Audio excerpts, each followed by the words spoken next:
안녕하세요. 문경임 전도사입니다. 4월 10일 날마다 말씀과 함께 읽을 말씀은 누가복음 13장 22절부터 35절까지입니다.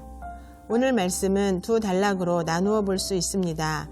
22절부터 30절까지는 구원에 이르는 길에 대하여, 31절부터 35절까지는 예루살렘을 위한 애통에 대하여 말씀하십니다. 그 중에서 오늘은 첫째 단락의 말씀을 중심으로 함께 묵상하는 시간을 갖도록 하겠습니다. 예수님께서는 각 성 마을로 다니시며 가르치시면서 예루살렘으로 여행하던 중에 어떤 사람으로부터 질문을 받습니다. 그 질문은 주여 구원을 받는 자가 적습니까? 였습니다. 이 구원에 관한 질문을 받고 하나님 나라와 각 개인의 책임에 대한 여러 교훈들을 주신 부분이 22절부터 30절까지의 말씀입니다. 당시 유대인들은 구원에 대하여 하나님의 언약 백성인 아브라함의 자손들은 어떠한 제한도 받지 않은 채 무조건적으로 다 구원을 받게 되는 것으로 이해하고 있었습니다.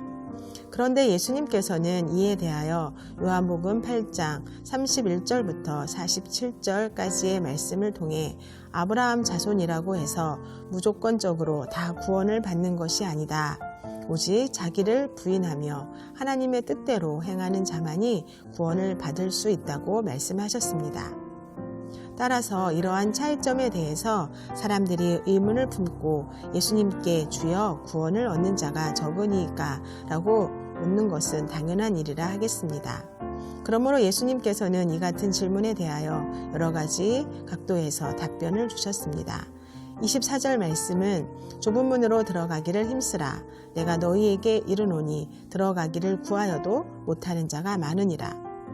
이 말씀에서 우리는 구원 얻을 자가 많은지 적은지에 관해서 1차적인 관심을 두고 있던 유대인과는 달리 예수님께서는 우리들에게 깨우쳐 주시는 것이 진정으로 구원 얻을 자가 어떠해야 할 것인지에 대해 본질적인 것을 말씀하여 주십니다. 영생으로 인도하는 문과 길은 여러 가지 의미에서 좁고 협착합니다.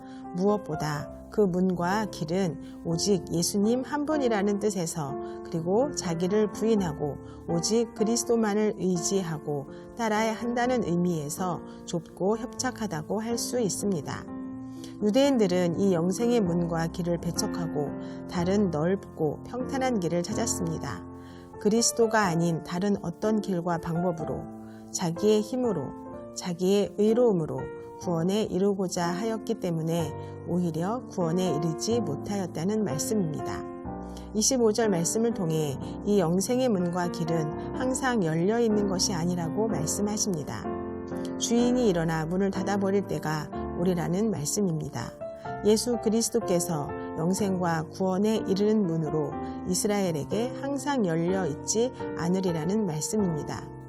이스라엘에게 그리스도의 문이 닫히는 날, 그때서야 너희가 밖에 서서 문을 두드리며 주여 우리에게 문을 열어주소서라고 애원할 것이다. 주인이 대답하되 나는 너희가 어디에서 왔는지 알지 못하노라 고 할 것이라고 말씀합니다.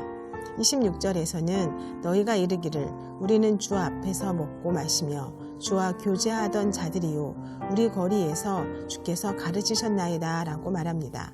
27절에서는 주께서 그들에 대한 대답으로 나는 너희가 어디서 온 자들인지 알지 못하노라. 불법을 행하는 자들아 내게서 떠나라고 하실 것이라 말씀하십니다. 주께서 우리를 찾아오셔서 우리와 함께 거하시며 가까이 지내시고 우리가 사는 이 거리에서 친히 복음을 전하였나이다 라고 예수님을 직접 뵙고 그의 말씀을 듣기도 하는 등 예수님과의 외적인 관련성, 외적인 접촉과 교제를 들어 그리스도를 아는 자라고 주장할 것입니다. 그러나 정작 주님께서는 나는 너를 모른다. 영적으로는 나와 아무 상관이 없는 자라 고 부인하실 것이라는 말씀이기도 합니다. 28절에서는 그리하여 하나님 나라가 완성되고 그 영광이 드러나는 마지막 날 아브라함과 이삭과 야곱과 모든 선지자들 즉 이스라엘의 조상과 그들에게 하나님의 말씀을 전하던 선지자들이 하나님 나라에 앉게 될 때에 너희는 밖에 쫓겨나가 나가 있는 것을 보게 되고 거기서 슬피 울며 이를 갈리라 말씀하십니다. 하나님 나라에서 쫓겨난 자로 천국과 아무 상관이 없는 자로 발견될 것이라는 말씀입니다. 참된 영생의 문과 길이신 그리스도를 영접하지 아니하고 배척한 이스라엘은 이와 같이 나라 밖으로 쫓겨나리라는 것입니다. 반면 29절, 30절 말씀에서는 동서남북 사방에서 많은 사람들이 와서 하나님 나라의 즐거움에 참여하게 될 것이다.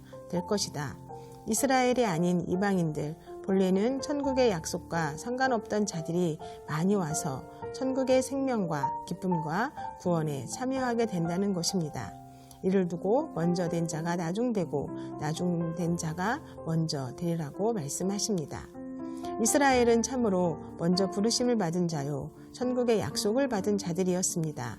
그러나 그리스도를 배척함으로 나라의 본 자손들인 그들은 천국에서 쫓겨나고 본래 약속과 상관이 없었던 이방인들 중 많은 사람들이 그리스도를 믿어 천국의 영생과 기쁨에 들어갈 것을 말씀하시는 것입니다. 우리의 믿음 생활을 통해 우리도 진정 예수님이 원하시는 삶을 살고 있는지 묵상하는 시간이 되었으면 좋겠습니다. 죄인인 우리를 위해 예수님이 십자가에서 못 박혀 죽으신 것을 믿고 하나님 나라에 갈 수 있음을 믿고 살아가고 계시죠. 그것으로 그치지 아니하고 베드로후서 3장 18절 말씀, 오직 우리 주 곧 그리스도 예수의 은혜와 저를 아는 지식에서 자라가라. 영광이 이제와 영원한 날까지 그에게 있을지어다. 는 말씀처럼 영적으로 성숙해져가는 삶을 살아가고 계시리라 믿습니다.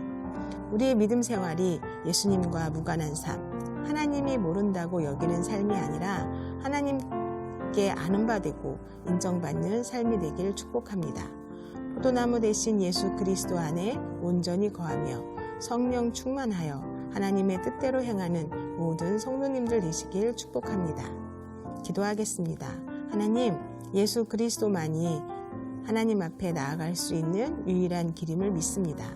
나의 의로움을 내세우며 살아가는 것이 아니라 예수 그리스도를 드러내며 살아가는 삶이 되게 하시고 그리하여 하나님께 인정받는 자 되게 인도하여 주시옵소서. 예수님의 이름으로 기도합니다. 아멘.